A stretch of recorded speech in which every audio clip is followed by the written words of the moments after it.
જય હિન્દ જય ભારત સાથે હું તમને જાણ કરવા માગું છું.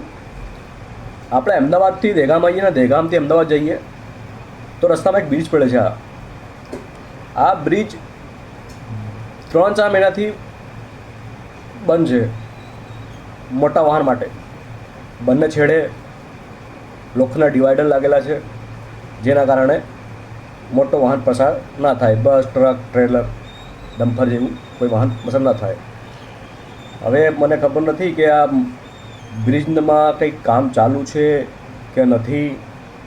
મેં મહિનામાં 1.5 મહિનામાં 15 દિવસમાં મારે દહેગામથી અમદાવાદ, અમદાવાદથી દહેગામ આવવાનું રહે છે, પણ મેં કોઈ દિવસ નથી જોયું કે બ્રિજના નીચે કંઈક કામ ચાલતું હોય કે કોઈ મશીનરી લાગેલું હોય.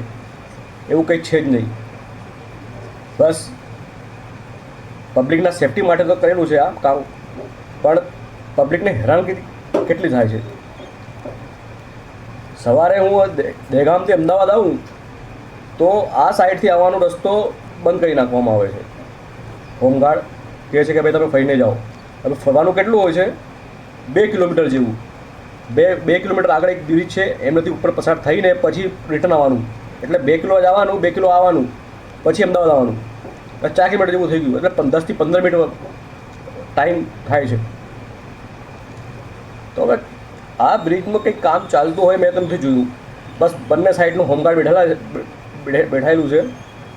હવે ખબર નહીં કોણ કયા દિવસે આ બ્રિજ ખોલવામાં આવશે. આ દિવસે અને રાત્રે ખુલ્લું રહેશે. રાત્રે ખુલ્લું મૂકવામાં આવે છે. તમે કાલે હું રાત્રે ગયો હતો, હોમગાર્ડ બેઠેલા હતા, પણ અમદાવાદથી આપણે દહેગામ જઈએ અને દહેગામથી અમદાવાદ આવીએ તો બંને સાઈડનો રસ્તો ચાલુ હતું. તો રાત્રે એવું કેમ થઈ જાય છે? રાત્રે કે ડબલ ડીકર લાગી જાય છે બ્રિજના, કે લોખંડ લાગેલા છે, લોખંડ લાગી જાય છે બ્રિજ મજબૂત માટે, કે ભાઈ રાત્રે ઓટોમેટિક મજબૂત થઈ ગયું. એવું કંઈ છે બ્રિજની અંદર? મેં ભાઈ ચલો વિચાર્યું છું ભાઈ રાત્રે ઓછું વાહન પ્રસાર થાય છે ઉપરથી, પણ જોખમ તો જોખમ છે ને. હવે જે બ્રિજના નીચે જે કંઈ પ્રોબ્લેમ છે તો એ તો રહેવાનું જ છે, પણ દિવસે કેમ? ભાઈ આ બ્રિજના લઈને હવે આ મેં જીએમસીથી મને રિક્વેસ્ટ છે કે આ બ્રિજમાં કંઈ ના કંઈક જલ્દી પ્રોબ્લેમ સોલ્વ કરે, જેના કારણે પબ્લિકને મુસીબત પરેશાની ના થાય. બહુ ફરવું પડે છે નોકરી આવવા માટે, જવા માટે, ધંધો કામકાજ કરવા માટે વાળા માણસોને બહુ તકલીફ પડે છે. તો આ બ્રિજનો કંઈ ના કંઈ જલ્દીથી જલ્દી નિવારણ લાવો, એ મારી ગાંધીનગર म्यूनसिपल कॉर्पोरेशन की रिक्वेस्ट है. धन्यवाद. 200 मीटर चल रहा है.